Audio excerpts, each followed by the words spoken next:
Assalamualaikum warahmatullahi wabarakatuh. Sekarang banyak banget orang yang nggak tahu kenapa nggak mau banget beli PC seperti komputer dan laptop. Tapi mereka tuh maksain buat bikin HP-nya bisa jadi komputer dengan cara dicolok perangkat seperti keyboard, mouse, dan lainnya. Jadi mereka tuh kayak kebelet pengen HP-nya jadi PC. Mereka menyebut setup tersebut dengan kata mobilador. Dan mereka tuh gak jarang sombong banget ke user PC sampai bilang kalau zaman sekarang tuh HP udah bisa menggantikan bahkan ngalahin PC kalau dibikin jadi mobilador. Jadi di video ini saya bakal coba bikin setup mobilador versi saya sendiri. Dan saya bakal coba cek bagaimana pengalamannya. Dan apakah benar kalau mobilador ini bisa mengalahkan PC beneran? Langsung saja kita coba bikin mobilador. Untuk mulai membuat setup mobilador, saya juga nggak tahu kenapa ini disebut mobilador. Tapi anak-anak TikTok tuh pada bilangnya ini mobilador, jadi saya sebut itu aja. Pertama kita perlu HP. Untuk HP-nya saya bakal pakai LG G7 ThinQ. Alasannya karena ini adalah salah satu HP yang paling tinggi speknya yang saya pakai. Dan juga HP ini port USB Type-C-nya itu spesial. HP ini USB-C-nya sudah versi 3.1 dan mendukung HDMI out. Untuk speknya, HP ini pakai Snapdragon 845 dan RAM 4GB. Untuk RAM-nya sih agak kurang, kalau buat komputer RAM 4GB tuh udah sempit banget. Tapi gak tau kalau buat mobilador mungkin masih kuat. Kalian bisa lihat video saya coba kelayakan laptop RAM 4GB di tahun 2024 di channel saya. Untuk bahan selanjutnya, saya akan pakai USB hub, dan saya akan pakai USB hub dari PX, yaitu PX UCH011. Ini adalah USB hub yang portnya cukup lengkap. Jadi dengan USB hub ini, HP yang awalnya cuma ada port Type-C, jadi bisa punya lebih banyak port seperti USB, SD card, HDMI, lubang handset, USB-C buat ngecas, VGA, dan LAN RJ45. Kalau kalian minat dengan USB hub ini, kalian bisa cek di deskripsi untuk link pembeliannya. Setelah itu, kita perlu sesuatu buat dicolok ke USB hub-nya. Saya bakal colok keyboard. Ini keyboard Legend Logitech K200 yang biasa ada di warnet. Dan untuk mouse-nya, saya bakal pakai mouse Logitech juga yang nggak ada lampu RGB-nya. Untuk cara pakainya itu cukup mudah. Kita tinggal colok dulu USB hub-nya ke HP-nya, lalu colok peripheral seperti mouse dan keyboard ke USB hub-nya. Setelah itu, mouse dan keyboard bakalan auto kedetek sama sistem Android dan bisa langsung dipakai. Dan biar lebih enak, kalian juga perlu stand HP. Ini sih gak wajib, tapi lebih enak kalau pakai. Cukup mudah kan buat bikin setup mobilador? Sekarang waktunya kita coba cek. Gimana sih rasanya pakai mobilador ini? Pertama, saya bakal coba pakai ini mobilador buat aktivitas yang biasa saya pakai di komputer, yaitu browsing. Hampir semua orang pakai komputer atau laptop zaman sekarang tuh cuma buat buka browser dan buka berbagai situs di dalamnya, jadi ini tuh tes penting. Dari performanya sih ini tergantung banget sama HP yang kalian pakai. Cuman saya udah nemu beberapa masalah. Yang pertama, hampir semua website bakal pakai tampilan mobile. Yang jadi masalah ini tuh gak enak kalau dipakai sama mouse dan keyboard. Untuk solusinya, kalian bisa aktifin desktop mode di Chrome. Dan kalian juga bisa kecilin DPI HP-nya dengan membesarkan minimum width-nya di developer setting. Ini efek sampingnya tampilan HP-nya makin kecil kayak tablet, tapi jadi semakin luas seperti wawasan penjual PS3 stick wireless 10 juta. Dan setelah melakukan hal tersebut, bisa dibilang browsing di HP ini sedikit lebih nyaman. Dan secara pengalaman memang mirip seperti browsing pakai komputer atau laptop, nge-scroll, gerakin mouse, dan ngetik pakai keyboard. Untuk aplikasi Android biasa, rata-ratanya kalau pakai DPI kecil bakal jadi tampilan tablet, dan gak semua aplikasi itu optimisasi buat tablet. Dan sayangnya untuk rata-rata aplikasi ini pengalamannya kadang lebih buruk karena aplikasinya tuh didesain buat penggunaan pakai touchscreen bukan mouse atau keyboard. Sebagian besar aplikasi juga rata-ratanya tuh dipaksa pakai orientasi portrait. Misalnya seperti aplikasi Benchmark ini. Jadi HP-nya harus berdiri bukan tidur. Karena keyboard dan mouse-nya dapat listrik dari HP, jadi baterai HP kalian bakalan jauh lebih boros saat pakai mode mobilador seperti ini. Untungnya USB hub yang saya pakai ini ada port USB khusus buat ngecas. Jadi bisa dipakai sambil dicas. Cuman ya minusnya HP-nya bakalan jadi lebih panas. Panas ini adalah kekurangan utama HP dibandingin komputer beneran. Karena ruang HP itu terbatas, jadi HP itu lebih gampang panas. Apalagi saat digeber kayak gini. Jadi lebih baik buat kalian pasang kipas saat lagi pakai mobilador. Atau bisa juga matiin thermalnya. Tapi kalau yang ini sih sebaiknya jangan. Selanjutnya saya bakal coba ngoding. Saya bakal pakai ChatGPT dan juga VS Code versi browser. Untuk ngoding ini bisa sih kalau kalian kebelet banget ngoding, tapi jelas gak enak. Ini tuh gak seenak browsing di OS desktop beneran seperti Windows, Mac, atau Linux. Saking gak enaknya di sini pas mau bikin file aja malah gak bisa. Jadi untuk dipakai ngoding sih saya mending pakai komputer beneran dibandingkan di Mobilador. Selanjutnya saya bakalan coba gaming pakai Mobilador.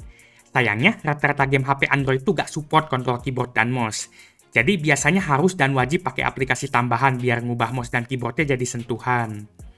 Awalnya saya coba pakai aplikasi Octopus buat bindingnya, dan saya bakal coba game burik tanpa pintu alias Free Fire. Kenapa Free Fire? Karena ini tuh game yang dibangga-banggain sama anak Mobilador. Dan setiap saya lihat video Mobilador, biasanya mereka tuh coba mainin game 8-bit ini. Sayangnya pas saya jalanin game buriknya, ini malah gak mau jalan. Setelah logo Garena malah muncul error. Dan untuk MOBA analog, ini malah mental terus di layar awal dan setelah loading gak pernah mau masuk ke gamenya.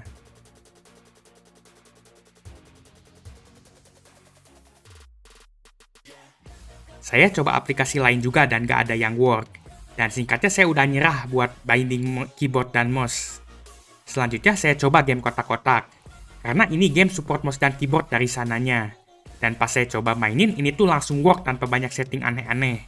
Saya bisa gerakin karakternya pakai keyboard dan juga pakai mouse seperti game komputer pada umumnya. Jadi sebenarnya kalau gamenya support keyboard dan mouse sebenarnya bakalan enak pengalamannya. Cuman ya sangat disayangkan jarang banget game Android yang support keyboard dan mouse secara bawaan. Karena ya jarang ada orang yang pakai setup Mobilador di HP. Selanjutnya saya akan coba emulator Windows Winlator. Karena ini adalah emulator yang mereka banggakan dan jadi alasan kalau PC itu udah gak perlu karena ada Winlator. Pertama saya coba game Counter-Strike 1.6. Ini bisa jalan tapi agak kurang lancar ya, agak nge-lag gitu dan ada sedikit glitch di grafiknya. Tapi bukan itu sih sebenarnya masalah utamanya. Yang jadi masalah tuh ini tuh mouse-nya aneh. Saat saya colok mouse, ini tuh sensitivitasnya tuh aneh. Kadang terlalu sensitif dan kadang sebaliknya. Yang pasti gak enak banget ngarahin mouse-nya. Kayak belum bener-bener support gitu sih mouse-nya itu. Malah anehnya tuh lebih enak kalau saya pegang langsung layar HP-nya dijadiin touchpad. Tapi ini juga tetap aja sih gak enak sebenarnya. Dan pas saya coba mainin ini gamenya, sempat tiba-tiba crash dan akhirnya blank. Selanjutnya saya coba game Need for Speed Underground 2. Ini adalah salah satu game favorit masa kecil saya. Di game ini performanya lebih nge-lag, padahal pas bocil saya main di PC kentang aja ini masih lancar banget. Ini tuh yang pertama si tombol panah di keyboardnya itu gak jalan. Jadi buat navigasi UI-nya saya harus pakai mouse. Padahal ini game enaknya kalau navigasi pakai keyboard. Jadi buat mulai balapan dan juga pilih mobilnya saya harus pakai touchpad atau mouse. Tapi setelah itu saya bisa mulai balapan. Dan yang kedua, tombol ESC-nya juga gak jalan. Buat ini solusinya harus aktifin virtual gamepad mode RTS. Lalu bisa ada tombol ESC di layarnya dan pakai tombol ESC virtual jadinya. Tapi yang jadi masalah di game ini tuh sih performanya yang nge-lag. Walaupun lebih lancar daripada main di emulator Dolphin atau Aether SX2, tapi tetap aja ini nge-lag. Saya cuma dapat sekitar 15-25 fps dan ini tuh gak enak dimaininnya kayak patah-patah gitu, agak-agak banyak stutteringnya juga. Singkatnya menurut saya sih kalau main game PC jadul aja gak enak kayak gini sih. Sebenarnya ini ngalahin PC-nya itu di mana? Masa HP flagship 2018 masih ketar-ketir cuma jalanin game keluaran 2004 aja? Salah satu hal yang paling saya rasakan saat pakai setup Mobilador buat kebutuhan komputasi saya tuh, ini tuh layarnya sempit banget kayak liang lahat. Walaupun ini resolusinya gede ya udah 1440p tapi tetap aja terlalu kecil. Jadi untuk solusinya kita bakal coba colok setup Mobiladornya ini ke monitor. Karena USB hub-nya ini ada port VGA dan HDMI dan juga HP yang kita pakai ini support HDMI out, jadi seharusnya tinggal colok aja monitornya. Ya ini bisa sih cuman turun resolusinya ke 1080p tapi minimal jadi lebih besar dan gak bikin sakit mata. Sekarang ini gambarnya kena letterboxing karena layar HP-nya panjang, atas bawahnya ada item-itemnya.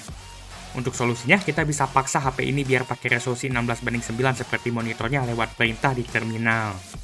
Dan setelah ganti resolusinya, letterboxing-nya hilang dan jadi full screen. Setelah colok monitor, yang saya rasakan tuh ini jadi lebih luas dan lebih enak di mata, dan yang pasti itu bakal makin mirip dengan komputer beneran. Buat browsing jadi lebih luas dan buat gaming pun menjadi lebih enak. Tapi ini aspek rasionya jadi 16:9 dan di sebagian game malah jadi lebih sempit FOV-nya. Tapi ya tetap aja sih, HP ya HP, PC ya PC. HP dicolok monitor tetaplah HP. Apakah HP dan mobilador bisa menggantikan komputer beneran? Menurut saya sih enggak. Tapi kalau misalnya kalian lagi di kondisi gak ada komputer sama sekali dan cuma ada monitor dan HP, sebenarnya setup mobilador ini bisa lebih enak dipakai buat produktif. Karena ngetik pakai keyboard itu lebih cepat, akurat, dan enak. Control mouse juga menawarkan akurasi yang lebih baik daripada touchscreen. Buat game, sayangnya cuma game kotak-kotak atau Minecraft yang benar-benar enak dan nyaman dimainkan pakai mobilador. Sedangkan game lain itu ribet, harus binding, dan dukungan mouse keyboardnya tuh ada juga yang bermasalah seperti Winlator. Jadi menurut saya mobilador ini tuh ada fungsinya dan ada gunanya. Tapi kalau buat menggantikan PC sih menurut saya agak kurang. Apalagi kalau buat sombong, buat bilang kalau PC atau laptop tuh udah agak zaman karena udah tergantikan dengan HP mobilador. Itu sih jelas enggak banget dan sesat banget. Itu saja sekian dari saya, semoga video ini bermanfaat.